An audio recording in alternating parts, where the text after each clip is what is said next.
Meus amigos, minhas amigas, bom dia para todos nós.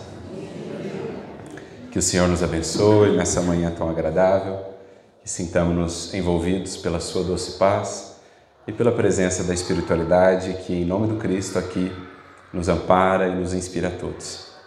Para mim é uma alegria poder retornar a esta casa esta a qual temos também a alegria de há muitos anos já poder frequentar, em que temos amigos muito queridos.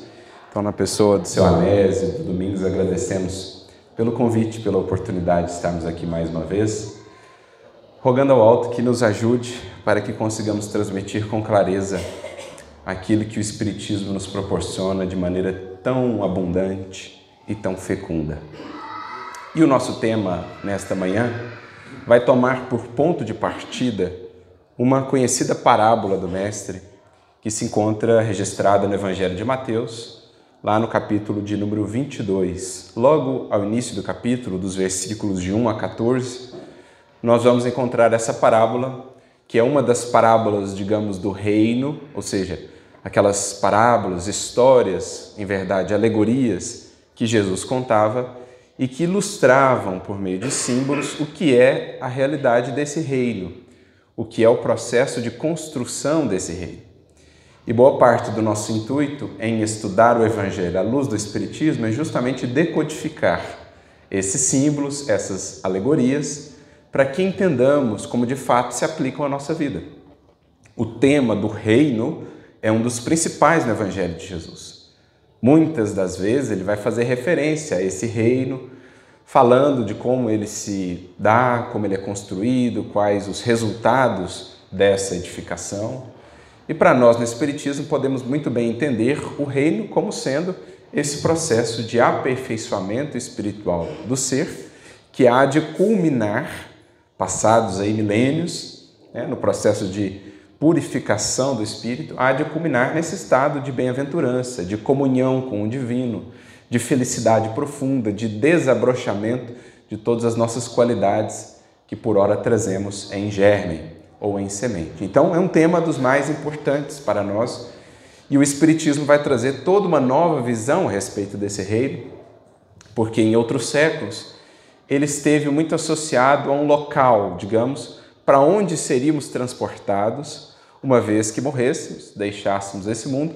Seríamos então, se tivéssemos feito ali determinadas coisas, determinadas práticas, mais de natureza exterior do que propriamente interior, seríamos levados a esses céus, a essas esferas ou moradas dos eleitos. É um processo de salvação numa conceituação diferente daquela que o Espiritismo vai nos trazer. A doutrina espírita vai nos mostrar esse reino como uma construção multissecular, milenária mesmo, em que o espírito gradualmente vai tomando posse desse reino, como uma casa mesmo, uma edificação em que paulatinamente, tijolo a tijolo, a gente vai estabelecendo primeiro as fundações, depois as paredes, para enfim consolidarmos essa construção. Então, o Espiritismo já traz todo um novo prisma de abordagem, de olhar em relação a esses conceitos-chave do Evangelho. Então temos lá essa parábola que é conhecida como parábola das bodas ou parábola das núpcias, em que Jesus vai anunciar ali que existia um rei, um senhor, que deu uma festa em homenagem às bodas do seu filho. Claro que aqui a gente já consegue traçar alguns paralelos. Esse símbolo das bodas, do casamento, é um símbolo muito presente nas Escrituras, desde o Antigo Testamento. Faz uma referência a essa união, a esse vínculo entre a humanidade e o Criador. Lá no Antigo Testamento, a humanidade representada pela figura de Israel. O povo de Israel é, em verdade, um símbolo da humanidade como um todo. E aí temos muitas das vezes esse símbolo em que Israel é a noiva e Deus seria o noivo. O casamento, portanto, como um vínculo aqui, um vínculo de comunhão, quando a criatura, a humanidade como um todo, realmente se torna fiel ao projeto divino, estabelecendo esses vínculos com o Criador, da mesma forma que o Criador é sempre fiel para com a humanidade, ofertando-nos da sua parte sempre o melhor. Nós é quem temos sido ainda um pouco hesitantes nesse vínculo, nesse casamento, por isso ele ainda não se concretizou. O casamento ainda, como diz Emmanuel, a humanidade ainda vive uma festa de noivado, porque a união definitiva se dará quando cada ser humano e a humanidade como um todo estivermos realmente conscientes quanto à lei divina e aplicados a essa mesma lei divina. Então, no Novo Testamento, essa simbologia permanece. Não por acaso, Jesus inicia sua missão pública onde? Numa festa de casamento, nas bodas de Caná, a representar que ele vinha dar continuidade a esse processo ou, de uma maneira mais efetiva, concretizá-lo agora. Por isso também o próprio João Batista, precursor do Mestre, quando o vê, numa das primeiras vezes ali, pouco antes de Jesus iniciar a sua missão pública, ele assim se refere a Jesus, primeiro a si próprio, né? O amigo do noivo se alegra quando o noivo, enfim, aparece ou vai se mostrar para a noiva. Ali Jesus iria iniciar então a sua tarefa junto à noiva, que é a humanidade terrestre, e o amigo do noivo, aquele que preparava, digamos assim, o casamento, a festa de casamento. Isso tudo são elementos muito marcantes naquela cultura, né? A figura do amigo do noivo como aquele que prepara todo o processo. Ele se alegrava com essa chegada então do noivo. Então a gente nota já que as lições do Evangelho elas vão se interconectando. Daí a importância da gente criar intimidade com esses textos. Não só ouvir falar deles, de fato lê-los, meditar a respeito deles, porque isso nos propicia fazer essas conexões. O que julgávamos ser uma passagem assim isolada das demais, às vezes com uma dificuldade de interpretação por nossa parte, nós vamos entendendo que muitas das vezes o próprio Evangelho comenta a si próprio. Ele mesmo se explica, ele mesmo nos traz as pistas para que, juntando os elementos, nós consigamos fazer uma visão, construir uma visão mais ampla que nos traga essa devida compreensão. Então, a parábola agora ela já traz essa ideia. O Senhor ali que dá a festa é Deus, o noivo, seu filho, é o Cristo, aquele, né, cujas bodas seriam comemoradas e, claro, o convite, então, é estendido a toda a humanidade. Só que, como está dito na parábola, muitos recusam o convite. O convite é estendido para tantos e aí surgem as desculpas, que são muito pertinentes para nós ainda hoje, a reflexão acerca dessas desculpas. Um diz lá que tinham seus campos com os quais se preocupar, o outro diz que tinha preocupações com a família, e vários vão encontrando escusas para não aceitar esse convite. Como se as demandas da vida material pudessem ser elencadas como escusas para não aceitarmos o convite. Como se esse convite à construção do reino só pudesse ser efetuado aqui no Centro Espírita, ou nas tarefas que aqui realizamos, como se a família não fosse já em si um recurso primordial para a construção desse reino. Desde que eu saiba realmente me portar diante dos desafios de convivência na família, com esse espírito de consciência, né? de busca efetiva, de extrair da experiência familiar o crescimento que ela visa nos proporcionar. Como se o trabalho que vamos realizar no mundo não fosse também uma ocasião de construção desse reino a partir da maneira pela qual me porto ali.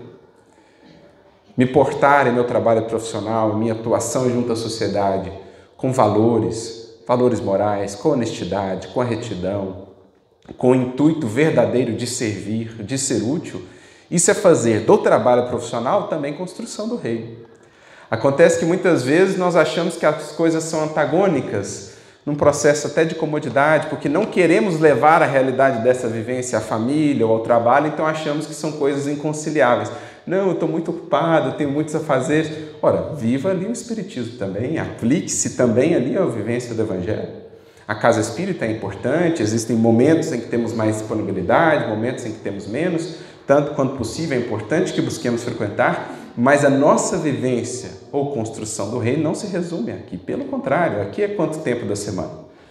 1 hora, 2 horas, 3 horas por semana estaremos aqui? E as outras tantas horas, um número muito maior de horas, em que não estaremos aqui. Lá se dá a aplicação. Mas essas escusas ainda prosseguem. Muitos espíritos ainda hoje, já informados com relação a isso, seguem considerando essas coisas como que apartadas. Uma coisa é a minha vida comum, outra coisa é a minha busca espiritual. Como se fossem coisas distanciadas entre si. Mas, já nos lembra o nosso querido Emmanuel, abrindo a sua série de comentários do Evangelho à luz do Espiritismo, no livro Caminho, Verdade e Vida, logo no prefácio. Para o Cristo, não existem linhas divisórias entre a oficina e o altar. Toda a terra é, ao mesmo tempo, o seu altar de adoração como a sua oficina de trabalho, de serviço a Deus. Essas divisões, quem as criamos, quem as temos mantido ao longo dos séculos, temos sido nós. Então é preciso retificar a nossa visão nesse sentido, para que não busquemos desculpas que, digamos assim, momentaneamente ou muito superficialmente nos mantenham um pouco tranquilos em relação às nossas fugas do dever. Saibamos que ou assumimos verdadeiramente o compromisso, ou seguiremos nesse circuito de ilusão e desilusão em que temos estado há muitos séculos. Então, temos esses detalhes da parábola, não vamos nos deter em muitos pontos aqui, porque é uma parábola um pouco mais extensa, poderia dar todo um seminário de análise de reflexão, fica a sugestão da leitura depois dela inteira, mas vamos nos deter num ponto em específico, em 2 versículos da parábola, que seriam os versículos 11 e 12, em que nós temos uma informação ali interessante, que estava reservada ao Espiritismo nos ajudar a entender melhor. Quando existem essas primeiras escusas, o rei pede aos seus servos que expandam o convite para todos os caminhos, para todas as esquinas, e aí trazem ali alguns então para esse banquete, só que o rei ele vai analisando os que ali estavam, e em determinado momento ele encontra um indivíduo que não trajava a veste nupcial. E ele então indaga do porquê ele não trajava aquela veste e diz que sem a veste nupcial não seria possível manter-se ali. É uma consideração interessante porque a gente fica a pensar o que quer dizer isso, né? Essa veste nupcial que se torna assim um pré-requisito incontornável para que se esteja nessa festa do reino, para que se possa adentrar nesta festa do reino. E aí, quem vai nos esclarecer a esse respeito é a doutrina espírita, dentro de alguns conceitos-chave que o Espiritismo vai nos trazer. Nós vamos fazer aqui uma jornada agora por alguns desses conceitos para que cheguemos a esse elemento que, não nos enganemos, não é algo assim tão superficial, porque alguém poderia pensar, mas o que essa vestimenta poderia representar de importante, né, para essa festa do reino, como essa chave, esse passaporte de acesso. E aqui nós vamos então buscar na doutrina espírita esse elemento de explicação. Primeiro entendendo que o Espiritismo apresenta a criatura humana encarnada como sendo formada, ou como sendo um ser de um tríplice aspecto, ou uma tríplice natureza, como dirá Kardec. Somos formados essencialmente por 3 elementos, enquanto aqui encarnados. O primeiro deles, o mais palpável, o mais tangível, o mais material, seria o nosso próprio corpo físico, que é também uma espécie de vestimenta do espírito. Então, somos aqui, em parte, corpo físico, corpo esse resultado de milhões de anos de evolução, um instrumento que foi devidamente preparado pela espiritualidade superior, pelo Cristo, para a recepção dos espíritos que aqui estamos em evolução. Temos também aquilo que de fato somos. É preciso sempre lembrar, por mais que estudemos isso tanto na doutrina espírita, por mais que tanto falemos sobre isso, por vezes nos esquecemos, ou pelo menos não vivemos como se assim fôssemos. Somos espíritos, não somos corpos buscando uma experiência espiritual, mas espíritos passando por uma experiência material, não sendo essa a vida permanente, digamos, definitiva. Então, somos espíritos, esse o outro elemento fundamental, mas existe aqui um elemento de ligação, que durante a encarnação faz a ligação entre o espírito e o corpo, e que, após o decesso do corpo físico, quando desencarnamos, segue sendo um elemento que, digamos, dá forma do espírito no mundo espiritual. Esse é um tema do qual Kardec vai tratar tantas vezes, O espírito não é aquele fantasminha assim, sem forma, né? Que tem um lençol lá o cobrindo. Ele não é uma coisa assim vaga, abstrata. Ele tem uma forma.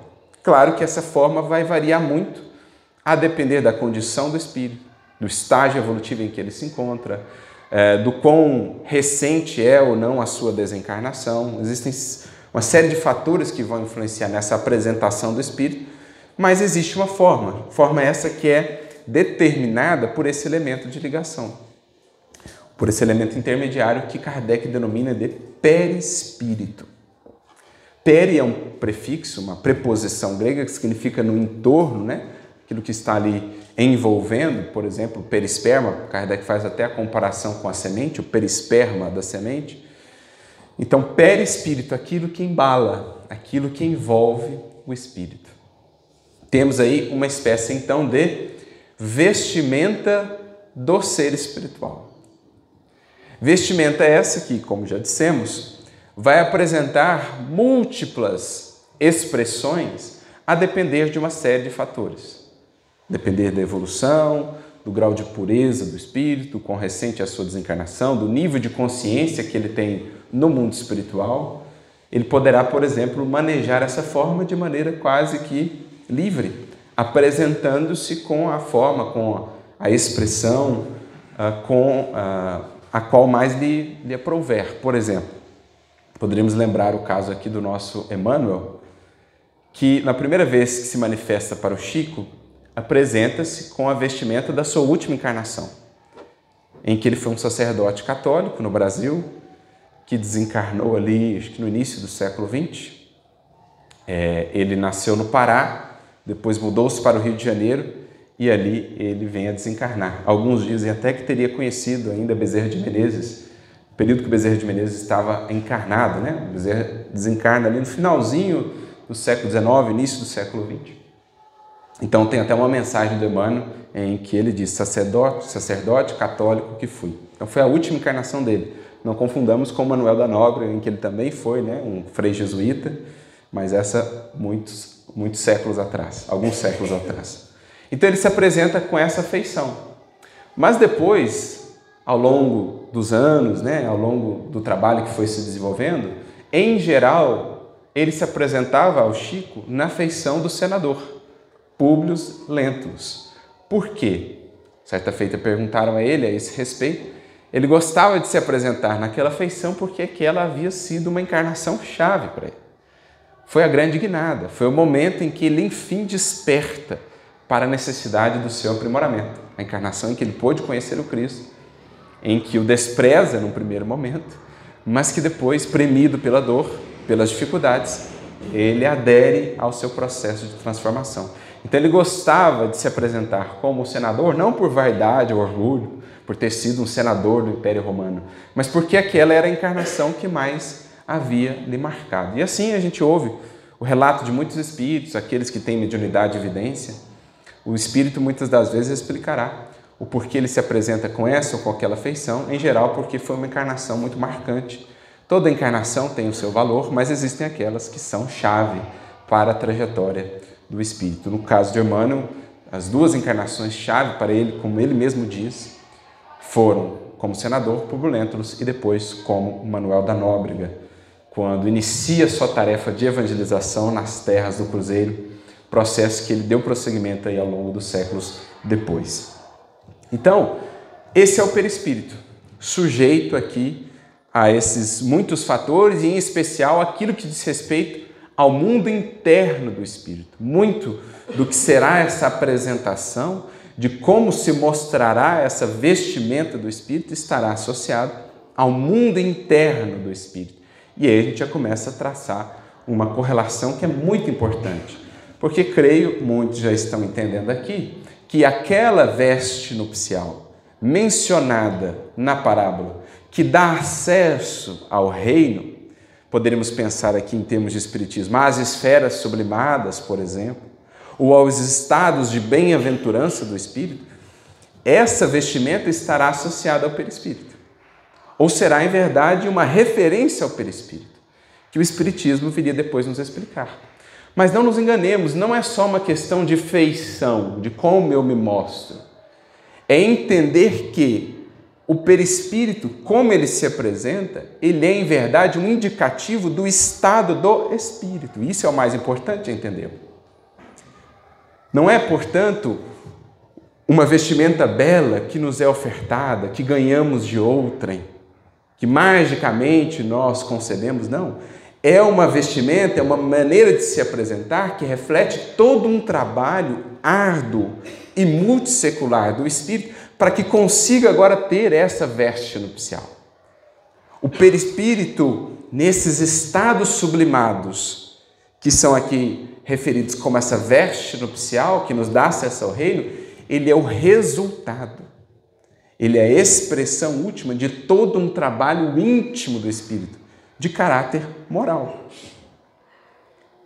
Porque se fosse simplesmente uma vestimenta, né, uma feição exterior bonita, poderíamos pensar, como por séculos temos pensado, que fazendo algumas coisas aqui na matéria, atendendo a uns certos ritos religiosos, quando passássemos para o lado de lá, essa túnica nupcial nos seria dada e pronto, estaríamos então garantidos, com acesso garantido nesse céu.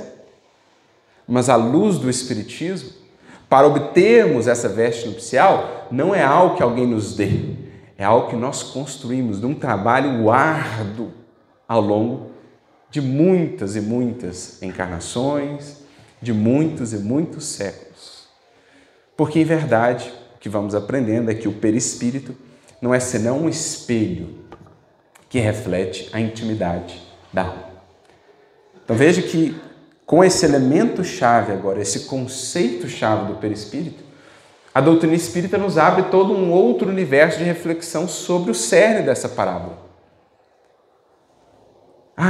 É uma questão de veste exterior, como é que eu vou pensar assim que perispírito seja algo tão importante, parece um tema distante de nós, daquilo que nós mais queremos ouvir, daquilo que diz respeito mais às nossas dores, às nossas angústias, ao esclarecimento, mas tem tudo a ver.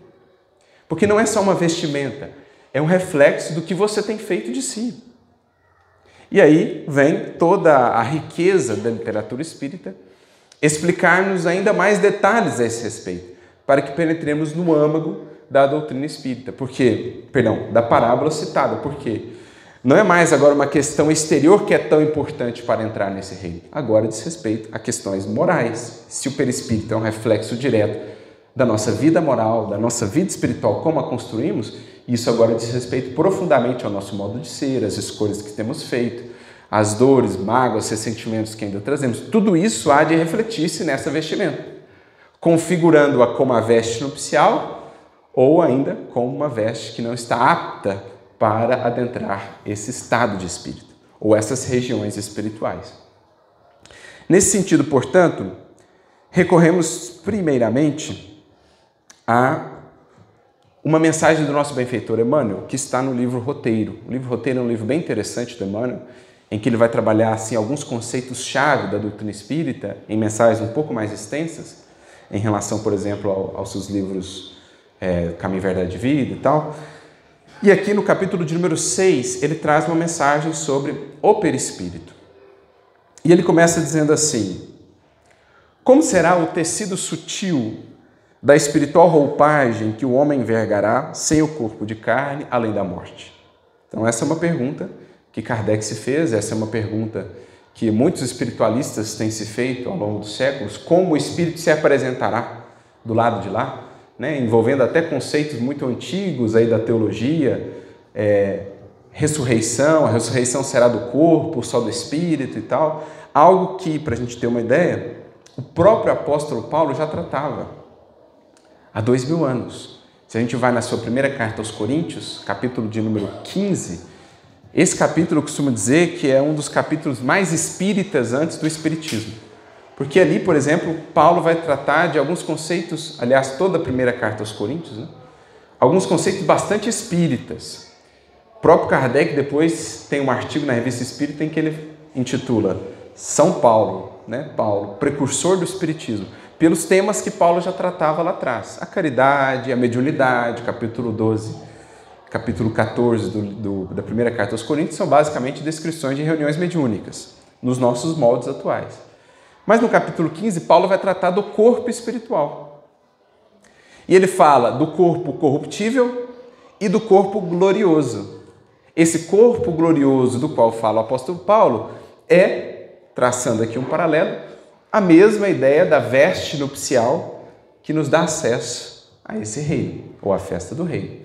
Então Paulo fala desse corpo glorioso que, para aqueles que vão se revestindo do Cristo, para aqueles que vão incorporando a mensagem do Evangelho, esse corpo então vai sendo construído, vai sendo estabelecido. O corpo glorioso que será o resultado da evolução, quando o Espírito, enfim, alçar-se à condição de Espírito puro, ele não carecerá mais das reencarnações, a não ser a título de missão muito específica, como foi o caso de Jesus.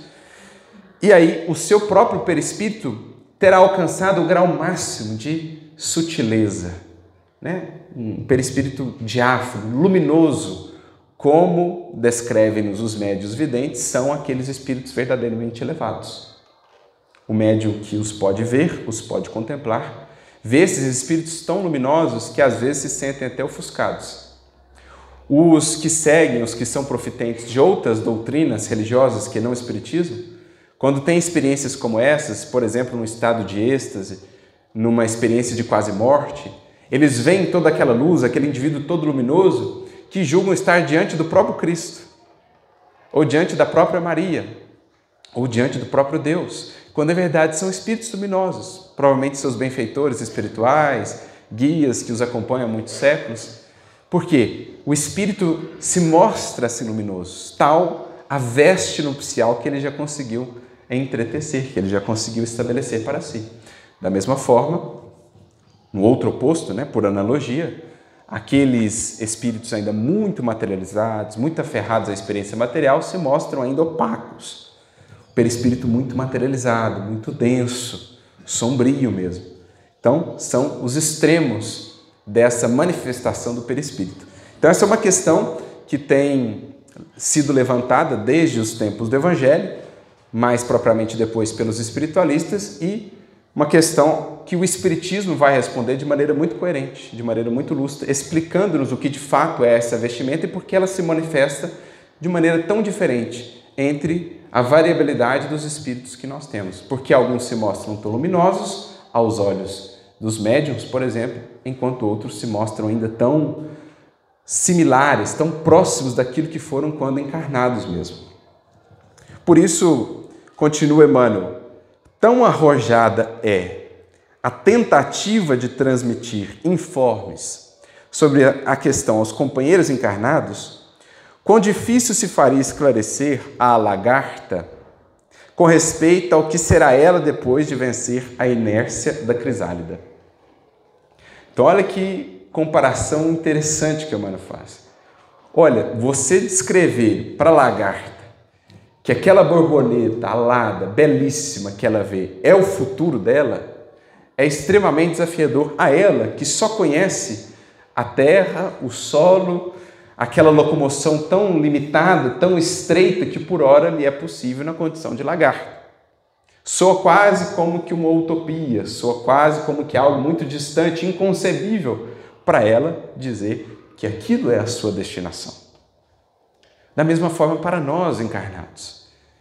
Para nós que estamos ainda tão limitados à vida estreita dos sentidos, daquilo que podemos apalpar, daquilo que podemos tocar com as nossas mãos, daquilo que os nossos olhos podem ver, daquilo que os nossos ouvidos podem ouvir, para nós que estamos ainda tão limitados na apreensão da vida tal qual ela é, descrever certas realidades da vida espiritual soam quase como que fantasia. A gente vê pela própria polêmica, por exemplo, pelas próprias resistências dentro do movimento espírita que surgiram quando André Luiz inicia sua série de relatos acerca do mundo espiritual. E olha que ele não falava de esferas plenamente sublimadas, ele falava de nosso lar, que está ali em esferas intermediárias em relação à Terra. Ele gerou resistências dentro do próprio movimento espírita, e a gente nota isso pelos prefácios de Emmanuel, já antevemos aqui as críticas de alguns, as resistências de outros, mas ele traz mais ou menos essa ideia, é o mesmo que falar da borboleta para as lagartas. Que dirá se eles falassem das realidades sublimadas, de esferas que sequer podemos conceber. Como também quando eles adentraram por exemplo, sobretudo no livro Libertação, quando eles adentraram no tema de esferas muito sombrias, que ainda existem no mundo espiritual, habitadas por espíritos ainda voltados para as sombras. O próprio Emmanuel, nos bastidores da obra, isso a gente vê, por exemplo, naquele livro Testemunhos de Chico Xavier, que são as cartas trocadas entre o Chico e o presidente da FEB da época, o Vantuil de Freitas, a gente nota que elementos, algumas informações foram podadas da obra, pelo Emmanuel, por orientação da espiritualidade superior, dizendo, olha, a humanidade, mesmo o movimento espírita, ainda não está preparado para certas realidades, certas informações. Porque foge àquilo com que nós temos mais contato. No próprio mundo espiritual, para a gente ter uma ideia de como a coisa é uma espiral mesmo de evolução, abrindo horizontes assim infinitos para a alma, o próprio André Luiz, está registrado no livro Obreiro da Vida Eterna. Em determinado momento, eles estão ali, um conjunto de coordenadores de trabalhos na crosta terrestre. Eles vão buscar orientação com um espírito que viria de esferas superiores. O nome do espírito é Asclépios. E Asclépios, ele vivia numa tal condição de desmaterialização que, para apresentar-se na esfera de nosso lar, foi preciso foi necessária a atuação de uma médium, para que ele se materializasse de alguma maneira no mundo espiritual, para apresentar-se em nosso lar. E aí é interessante porque tem um quadro, eles constroem mentalmente o quadro. André Luiz, inclusive, participa ali fazendo a parte da graminha, da paisagem, para que o espírito se manifestasse dentro do quadro, do busto para cima. O André fica tão impressionado com o estado desse espírito que depois que ele vai embora, ele volta-se para o orientador que estava ali do lado e pergunta, mas esse espírito chegou no mais alto grau, né? Chegou no cume. E aí o benfeitor fala para ele assim, não, André, Asclépios, embora um espírito muito elevado, é ainda um espírito vinculado à Terra. Só que às mais altas esferas da Terra. E tem ele a incumbência, ou almeja ele ser, um representante da Terra junto às outras comunidades do Sistema Solar, por exemplo, Júpiter e Saturno, que são comunidades mais elevadas que a Terra. As mais elevadas do Sistema Solar estão em Júpiter e em Saturno. Planetas nos quais a própria encarnação já tem um nível tão diferente de materialização que é até difícil para nós conceber. Por exemplo, Júpiter é um planeta gasoso. Então, como é que vai encarnar ali? A encarnação em Júpiter já é uma coisa tão diáfana que soaria para nós quase como que um espírito desencarnado. Tal a liberdade também, a autonomia espiritual que eles têm lá, o desprendimento, a mediunidade como algo absolutamente comum, a interação com o mundo espiritual. Mas, então, aquele espírito que precisou materializar-se em nosso lar era um espírito da Terra, em esferas em que o perispírito se manifesta já tão sutil que ali ele precisa, digamos, densificá-lo, contando com o auxílio do médium e das vibrações ali daqueles que ali estavam. Então, para a gente ter uma ideia, que isso se expande ao infinito, gente. Nós estamos tateando as coisas, como diz Paulo na sua primeira carta aos Coríntios, por ora nós vemos em espelho e enigma. A gente vai assim vendo o reflexo das coisas, a gente vai comendo pelas beiradas, mas um dia veremos face a face, diz Paulo. Ou seja, quando realmente aprendermos a amar, quando realmente desenvolvermos outras faculdades que nos permitam apreender o que acontece ao nosso redor, é que veremos a grandeza da vida. Aqui mesmo agora, o que os nossos olhos físicos não veem e que se processa, nos espantaria.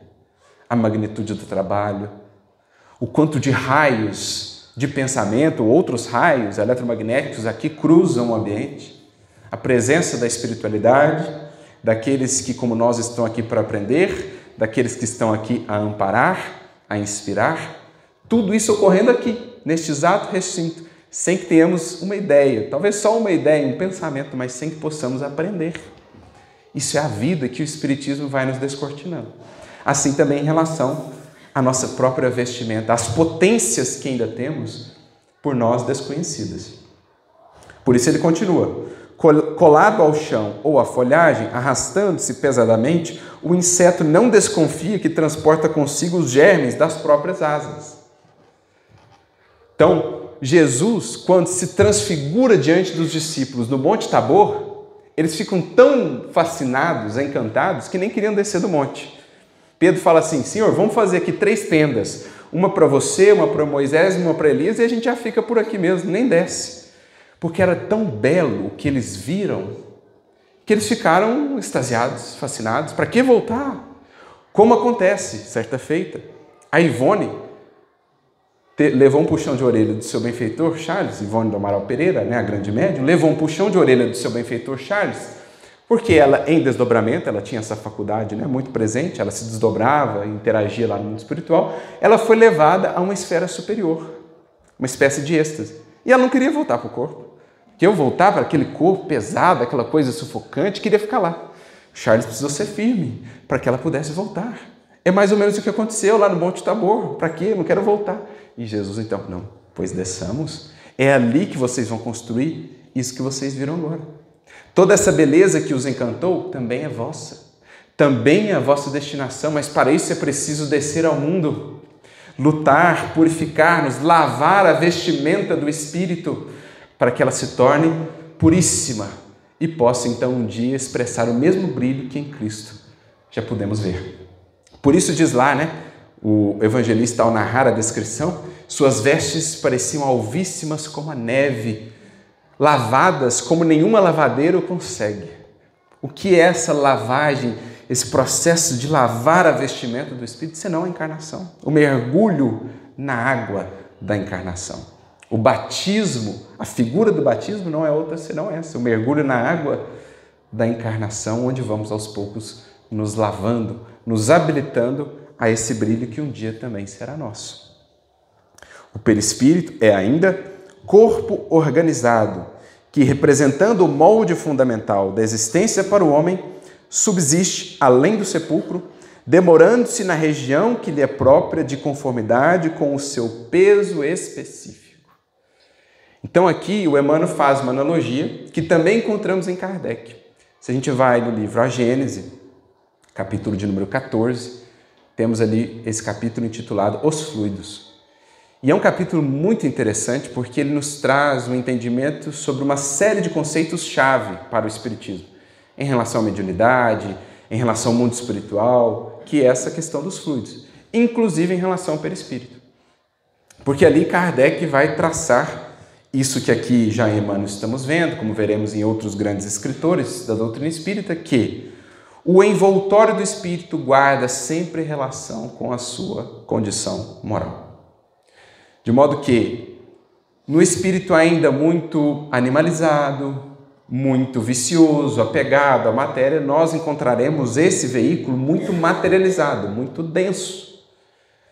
De modo que, fazendo uma analogia, uma analogia com a gravidade, ele não consegue subir. Então, desencarna o espírito, ele fica mais afeito às esferas mais próximas da crosta terrestre, porque ele é mais denso. Todo mundo já fez ou já viu aquela experiência, quando você pega a água, coloca um objeto que é mais denso, o objeto mais denso, o que ele faz? Ele vai para o fundo, o objeto menos denso, ele sobe, fica acima. Numa analogia também se dá assim no mundo espiritual. Quanto mais denso o perispírito, mais limitado, preso ele fica às esferas mais próximas. Quanto mais sutil, diáfano, que é o caso de um espírito elevado, moralizado, que já venceu muito de suas paixões, que já se desmaterializou, que é o termo que Kardec utiliza, ele então consegue alçar-se a esferas mais elevadas. Por isso, Emmanuel fala aqui desse peso específico. O perispírito guarda um certo peso específico. Então, por mais que ele quisesse ir às esferas sublimadas, ele ainda não tem condições de se manter por lá. O André Luiz, por exemplo, ele primeiro fica aquele tempo no umbral, depois ele consegue alçar-se a nosso lar, e aí, para ir numa esfera superior, ele faz uma excursão, amparado pelos benfeitores. Faz uma excursão. Como também se dá em relação a mundos superiores. A gente vê relatos de espíritos que vão a mundos superiores. O próprio Humberto Campos compartilha um relato desse. A mãe do Chico, Dona Maria João de Deus, os primeiros livros psicografados pelo Chico, Cartas de uma Morta, ela descreve a sua ida a Saturno. que é um planeta mais elevado do que a Terra. E é fantástica a descrição dela. Ela foi numa excursão, amparada pelos benfeitores, porque ainda não tem condição de viver numa tal morada. Aí a gente vai entendendo por que a veste nupcial é essencial para adentrar na festa do reino. Porque ninguém se manterá lá sem que tenha estabelecido já uma tal vestimenta, uma tal condição perispiritual. De um perispírito que é tão sutil que nós, com os nossos sentidos, ou mesmo o espírito já desencarnado, mas ainda um pouco mais materializado, tem dificuldade de ver. Então, o Asclépios, o perispírito dele era tão sutil que se ele se manifestasse ali com aquela condição de perispírito, eles nem o veriam. Era preciso densificar. Então veja como que um elementozinho do nada, uma palavrinha, numa parábola de Jesus, com a chave espírita, abre-nos uma reflexão sobre evolução, pensamento, sentimento, fluidos, espírito, esferas espirituais, mundo espiritual, orbes, pluralidade dos mundos habitados, tudo está amarrado pelo espiritismo a uma palavrinha como essa. A veste nupcial da festa, da parábola. Por isso, mais adiante, já agora concluindo aqui a mensagem, Emmanuel diz: o perispírito, quanto à forma somática, obedece a leis de gravidade, no plano a que se afina. Talvez não exatamente a gravidade enquanto força física, mas uma força similar a ela, que se aplique no mundo espiritual. Porque lembremos, embora mais rarefeito, o perispírito ainda também é matéria. Justamente por fazer esse elemento, por ser esse elemento de ligação entre espírito e matéria. Então, ele é oriundo do chamado fluido universal, que é um conceito que Kardec vai trabalhar na questão 27 do Livro dos Espíritos, que é também um conceito-chave para entendermos uma série de coisas na doutrina espírita. O que são aquelas construções do mundo espiritual de natureza fluídica? São esse fluido ordenado pelo pensamento daqueles que edificaram aquelas construções. Porque o espírito mais elevado consegue apresentar-se com a feição que lhe aprouver. Porque Emmanuel, por exemplo, conseguiu ora se apresentar como sacerdote católico da última encarnação, ora como senador. Por quê? O fluido do perispírito, oriundo do fluido universal, é extremamente suscetível ao pensamento. Já não dissemos aqui que ele é um reflexo da vida íntima do espírito, portanto, do que ele sente, do que ele pensa? Por isso, um espírito mais maduro consegue manipulá-lo à vontade, inclusive estabelecendo aquelas edificações que encontramos no mundo espiritual, que não são feitas de tijolos, são feitas desse fluido moldado pelo pensamento. Quanto mais subimos nas esferas espirituais, mais sutil a expressão desse fluido. Porque, diz Kardec, esse fluido dá origem a todas as formas de matéria, desde essa que nós conseguimos apalpar aqui, que em verdade não estamos apalpando, viu? Você tem a sensação que você está apertando isso aqui. Mas em verdade, essa força que você sente quando aperta é a força de resistência entre os elétrons, lá na camada microscópica mesmo, que gera uma força de repulsão e você tem a sensação de que está tocando a matéria. Porque se mergulhássemos, como temos feito com os microscópicos de hoje, de varredura eletrônica, por exemplo, se mergulharmos na matéria, veremos que ela, em boa parte, é espaço vazio. O átomo, não vou recordar exatamente aqui a porcentagem agora, mas muito mais do que a metade do volume do átomo é simplesmente espaço, entre aspas, tá? Entre aspas, vazio. Que eu tenho ali os raios das órbitas do elétron e tudo mais, e aí o que eu tenho a sensação de estar tocando, em verdade, é uma repulsão eletromagnética em relação aos átomos da minha mão. Para a gente ver como a gente vai entrando numa compreensão à luz do espiritismo e hoje da própria ciência, que tudo ao nosso redor é essa interação entre vibrações, entre forças eletromagnéticas, forças, inclusive, essas acrescidas pelo espiritismo, que a ciência tradicional ainda não logrou alcançar, as forças do pensamento, que são as mais preponderantes no universo. Conclui Emmanuel: nossos impulsos, emoções, paixões e virtudes nele se expressam fielmente. Aqui o vínculo-chave, para que uma reflexão sobre o perispírito não seja só uma reflexão sobre a aparência. E como é que eu me mostro no mundo espiritual? Mais bonitinho ou menos bonitinho? Não é essa a ideia. É entender que perispírito é o reflexo das suas emoções, paixões e virtudes. Quanto mais virtudes, portanto, Quanto mais luz íntima, mais consciência, mais maturidade, mais assim se mostrará a sua vestimenta, independentemente da forma, qual afeição você vai se apresentar. Por outro lado, quanto mais paixões, quanto mais ressentimentos, quanto mais mágoas, mais sombrio, mais opaco será esse perispírito. Há um livro que trata isso de maneira muito interessante, né? A gente sempre sugere, é um livro curtinho, mas muito instrutivo, que é o livro Voltei, Espírito Irmão Jacó. Porque irmão Jacó foi Frederico Figner, enquanto encarnado, um dos diretores da Federação Espírita Brasileira, muito ativo na difusão do livro espírita, por exemplo, participou de muitas reuniões mediúnicas como esclarecedor dos espíritos. E ele desencarna, né? Naquela condição, aparentemente um trabalhador assim muito condecorado, e ele chega no mundo espiritual recebido por aqueles espíritos, né? O Emmanuel, Caibar Schutel, Bittencourt Sampaio, que parecia mais uma estrela de tanta luz, Guion Ribeiro, aqueles espíritos, o próprio Bezerra de Menezes. E ele vê aquela luz toda, né? Sim, irradiando-se do Bittencourt Sampaio, do Bezerra de Menezes, do Emmanuel. Ele olha para ele, está ali apagadinho, aquela coisa opaca, né? Isso foi para ele uma grande frustração, assim, um grande cair em si, porque ele havia trabalhado muito, só que não havia trabalhado o mais essencial. A importância de refletirmos a natureza do nosso trabalho, porque o trabalho não se mede por horas. O trabalho verdadeiramente transformador não é medido por horas, pelo número de reuniões ou de atividades às quais eu participo. O verdadeiro trabalho transformador é muito mais medido pela intenção, pela intimidade com que eu compareço no trabalho do que propriamente pelo número de horas.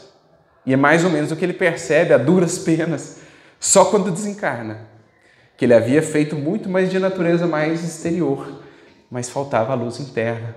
O perispírito ainda não havia sido assim tão purificado, tão lavado pela encarnação como ele haveria de esperar. Por isso mesmo, durante séculos e séculos, nos demoraremos nas esferas da luta carnal ou nas regiões que lhes são fronteiriças, nas regiões mais próximas à Terra, purificando a nossa indumentária e embelezando-a, a fim de preparar, segundo o ensinamento de Jesus, a nossa veste nupcial para o banquete do serviço divino. Então vejamos que é o próprio Emmanuel quem faz aqui a correlação entre o nosso perispírito, que estamos no esforço de purificar, de tecer, e a veste nupcial que é mencionada lá na parábola de Jesus.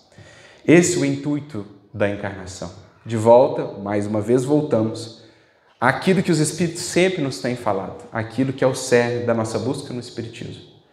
Para além de quaisquer quantidades, para além das horas e do número de atividades das quais temos participado, é esse trabalho interior de conhecermos para purificarmos, renovando os sentimentos, superando as nossas paixões, disciplinando-as, para que, em construindo virtude, para que, de fato, possamos aprender a vivenciar o amor, consigamos assim estabelecer a nossa túnica nupcial, que nos gabaritará para acessar esferas de beleza, para acessar dimensões do universo que por ora nem conseguiríamos descrever ou sequer cogitar. O próprio Emmanuel, em outra mensagem, agora no livro Vinha de Luz, capítulo 5, intitulada Com Amor, ele vai comentar um versículo de Paulo na carta aos Colossenses 3,14, quando Paulo diz que o amor, ou a caridade, é o vínculo da perfeição. E aí um parágrafo ali nos chamou a atenção, quando Emmanuel diz assim, que a nobreza de caráter, a benevolência, a fé, a ciência, são todos fios preciosos, mas o amor é o tear divino que os entrelaçará, tecendo para nós a túnica da perfeição espiritual. Então, olha que maravilha. A doutrina espírita, a própria vida, com as experiências que nos traz, vai nos ofertando, ou vão nos ofertando, os fios preciosos. Mas o tear divino que entrelaça tudo isso e produz a obra-prima, a vestimenta sublime do Espírito, esse tear divino é o tear do amor. Talvez por isso até o apóstolo Paulo tenha sido um tecelão. embora doutor da lei, depois da sua conversão, volta a exercer a profissão que havia aprendido do pai na infância. E costumo dizer sempre que, mais do que um tecelão físico, Paulo foi um tecelão espiritual, porque ele demonstrou uma sabedoria ímpar em aprender ou nos ensinar a utilizar os vários fios preciosos que a vida nos traz. A família, as amizades, os aprendizados, os recursos, tudo isso são fios. Como matéria-prima que a vida nos dá, assim como os tijolos para uma edificação, a vida nos dá os fios, esperando que saibamos, com a sabedoria que o amor nos dá, tornar aquilo a veste nupcial de grandeza, de beleza. O amor é aquilo que torna de fato um espírito belo. Aquele espírito que já tem qualidades, por exemplo, a fé, que já tem a sabedoria, a ciência, mas que ainda não conseguiu colocar isso a serviço do amor verdadeiramente, não é tão belo como aquele que já pode amar. Porque esse sabe transformar com os fios que lhe são dados, sabe, utilizando-se desse tear, transformar aquilo na beleza dessa vestimenta. E é, de certo modo, isso o que o nosso querido Leon Denis, não poderíamos deixar de mencioná-lo aqui, vai abordar no livro No Invisível. Leon Denis, que é um dos clássicos do Espiritismo, um dos grandes apóstolos do Espiritismo, embora infelizmente desconhecido em nossos tempos, mas que temos feito tanto quanto possível esse esforço de resgatar, tem livros belíssimos, tratando dos mais diferentes aspectos da doutrina espírita. Do aspecto mais experimental, o aspecto mais filosófico, o aspecto moral. Temos lá o depois da morte, temos o problema do ser, do destino da dor, que são as suas obras magnas. Mas temos também o livro No Invisível, em que ele vai abordar esse aspecto mais da mediunidade, do mundo espiritual, da experimentação, né? E lá no capítulo de número 3 da primeira parte dessa obra, ele trata, então, do perispírito, dizendo-nos o seguinte, já mais ao final do capítulo: o grau de pureza de sua forma fluídica atesta a riqueza ou a indigência da alma. Porque o mundo espiritual, meus amigos, é o mundo da verdade. Aqui nós podemos ocultar o que realmente somos, mas lá não. Aqui o corpo esconde, talvez, a nossa realidade íntima, mas lá o perispírito reflete exatamente o que você sente, o que você pensa, o que você é. Por isso, o André Luiz vai dizer que uma das maiores vergonhas, um dos maiores constrangimentos do mundo espiritual é justamente esse. Ele, um espírito ainda tão imperfeito, quando estava na companhia de espíritos mais elevados e tinha um pensamento infeliz e tentava ocultar aquilo, sabendo que é impossível ocultar, porque lá a realidade se mostra tal qual é. É claro que os espíritos superiores têm uma imensa misericórdia para conosco, relevam, mas você se sente constrangido. Né? A gente recorda aqui o caso do Chico, muitas pessoas já testaram isso, pessoas que puderam conviver com ele. A pessoa estava lá, de repente começava a pensar uma coisa, o Chico chegava e disse: ô minha filha, não pensa assim não. Você imagina só, alguém que devassa você as intimidades do seu pensamento. Quanta misericórdia essa pessoa não precisa ter para ter uma faculdade desse tipo, para ver a realidade que você está pensando, que você está concebendo. Agora, no mundo espiritual não tem muito jeito. Então, o trabalho de coerência para conosco. Porque aqui a gente consegue, digamos, ter uma vida dupla, né? Eu mostro uma coisa, mas sou outra. Lá não. Lá é unidade. Porque nós caminhamos para essa unidade. Para termos uma ideia, quão interessante é isso, há um detalhezinho no Evangelho de João, capítulo 19, versículo 23, diz assim: quando Jesus já está ali crucificado, né? Os guardas vão tirar a vestimenta dele para lançar a sorte. Diz assim, que Jesus usava uma túnica sem costura. Pode parecer algo assim, uma túnica sem costura, né? Nada demais, só... Mas o que expressa a túnica sem costura, senão aquele perispírito, aquele ser que é integral? Ele é uma parte só, ele é uma coisa só, não existe incoerência entre o que ele sente, o que ele vive, o que ele mostra, o que ele é. É uma coisa só. A túnica sem costura é a nossa meta, é a veste nupcial. Não tem costura. É a unidade do Espírito. A aparência é aquilo que de fato ele é. O que ele mostra é a realidade de si mesmo, estando na matéria ou não. É para isso que nós caminhamos. Por ora, nossa túnica está cheia de costuras, remendos e tudo mais. Mas nós estamos trabalhando para que um dia ela seja uma túnica sem costura. É a unidade. Porque no mundo espiritual é isso o que prepondera. Você é aquilo que você sente, você se mostra assim. Então, o grau de pureza, o quão luminosa ou sombria ainda é a forma do perispírito lá, revela a riqueza ou a indigência do espírito. Etérea, radiosa, pode elevar-se até as esferas divinas, penetrar-se das mais sublimes harmonias. Imagina só, gente, qual o grau de percepção de um espírito desse, com um perispírito sublimado. Para a gente ter uma ideia, não sei quem gosta de música clássica, você ouve, por exemplo, um Beethoven, você ouve um Chopin, você ouve um Bach, você fala assim, isso aqui é o suprassumo do belo que a humanidade já produziu. E aí os espíritos chegam e falam assim para Kardec, as vossas mais belas sinfonias, para os espíritos sublimados, são ruídos. Aí você fala assim, meu Deus, né? Se isso aqui é ruído, se isso aqui é algo assim, male dá para o gasto, imagina o que esses espíritos não acessam de beleza em esferas sublimadas. Mas para isso é preciso contar com o perispírito mais sutil. Porque para o perispírito grosseiro, ele sequer nota isso, ele sequer percebe aquilo que o cerca. Para o espírito sutil, onde quer que ele esteja no universo, é muito comum ouvir falar nos relatos dos próprios espíritos, em toda parte do universo existem sinfonias, existem coros angélicos. Por quê? Tal é a sutileza que ele já alcançou de apreensão da realidade, que ele vê beleza, ele sente beleza em toda parte. E é sinestésico, não é só no ouvido, é tudo junto, é cor, é sensação, como Kardec trata de maneira muito bela no ensaio que faz sobre as sensações dos espíritos, lá em Livro dos Espíritos. Para a gente ter uma ideia do que nos espera, gente. Por isso Paulo escreve numa de suas cartas falando assim, olho nenhum viu, ouvido nenhum ouviu, mente nenhuma imaginou o que Deus preparou àqueles que o amam. Em outras palavras, meus amigos, vocês não têm ideia do que nos espera. Mas para isso a gente precisa lavar a alma. Para isso a gente precisa tirar a casca grossa, abrir as janelas da alma para essa beleza que está em toda parte.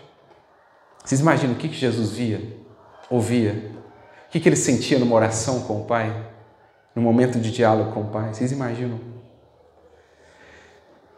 Por outro lado, essa expressão, né, a alma opaca, tenebrosa, precipita-se nas regiões inferiores e nos arrasta aos mundos de luta e sofrimento. Mais adiante, o nosso estado psíquico é obra nossa. Então isso é o mais importante. Se esquecerem tudo que eu falei aqui hoje, lembre o seguinte, essa veste, gente, quem vai ter que fazer é nós. Somos nós. Não achemos que a gente vai chegar do lado de lá, vai ter alguém esperando. Está aqui a túnica para a festa. Está aqui o modelinho que você vai ter que usar. O convite nos foi feito, está no Evangelho, e lá já vem, igual quando você vai no casamento, né? Tem a indicação da vestimenta a ser utilizada, o Evangelho também tem. Então tem lá o casamento, está lá, traje de gala. Que gala? Que sentido traje de gala? Teu perispírito, lavado, purificado, digno de apresentar-se numa festa como essa. Por isso essa parábola, gente, ela termina como? Jesus falando assim, porque muitos são chamados e poucos são os escolhidos. Porque chamados atualmente na terra, sem sombra de dúvida, estamos todos. Agora escolhidos são os que escolhem. São os que vão atrás da túnica. São aqueles que com muito suor vão tecendo a encarnação após encarnação, século após século, para um dia comparecerem dignamente na festa do Rei. Por isso, é obra nossa a veste nupcial. O grau de percepção, de compreensão que possuímos é o fruto de nossos esforços prolongados. Fomos nós que o fizemos ao percorrer o ciclo imenso de sucessivas existências. O nosso invólucro fluídico, sutil ou grosseiro, radiante ou obscuro, representa o nosso valor exato e a soma de nossas aquisições. Então ele é o nosso cartão de visitas, ele é o que atesta o que de fato somos. Por isso, quanto mais elevado o espírito, mais luminoso ele é. Há até um estudo interessante, num dos livros da Ivone, ou no Devassando o Invisível, ou no Recordações da Mediunidade, não me lembro em qual deles exatamente, em que ela vai analisar até a coloração com que os espíritos se apresentavam. Porque o Victor Hugo, por exemplo, se apresentava com uma radiação numa determinada coloração, o Zamenhof apresentava em tons esverdeados. Isso também tem a ver com a própria natureza do que o espírito está desenvolvendo, tipo um pendor mais artístico, um pendor mais científico. Né? São as maneiras de expressar o que o espírito tem construído ao longo dos séculos.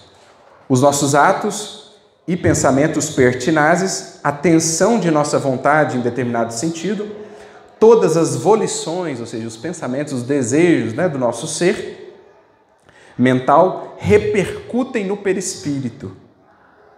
E conforme a sua natureza, inferior ou elevada, generosa ou vil, assim dilatam, purificam ou tornam grosseira a sua substância. Daí resulta que, pela constante orientação de nossas ideias e aspirações, de nossos apetites e procedimentos em um sentido ou noutro, pouco a pouco, fabricai-nos um envoltório sutil. Fabricar, tecer por nós próprios.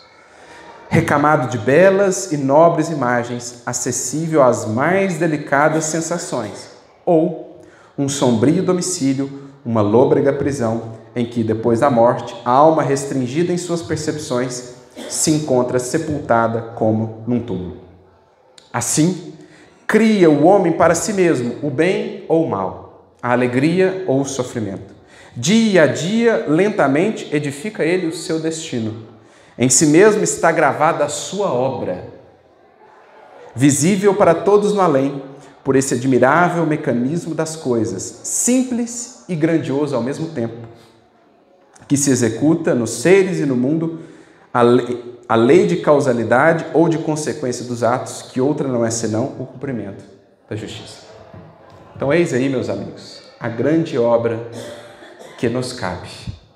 Nós somos a principal obra, a obra-prima que devemos entregar ao universo. Nossos olhos hoje se fascinam, se encantam, amplificados pelos telescópios que já pudemos construir, pelo engenho humano, Hubble, James Webb, nos permitem contemplar a magnitude e a beleza das constelações que estão aí lançadas, semeadas em abundância no universo sem fim. Sistemas com 2 estrelas, com 10 luas, planetas dessa ou daquela cor, desse ou daquele elemento, as coisas as mais belas e grandiosas, estrelas diante das quais o nosso Sol parece um grão de poeira.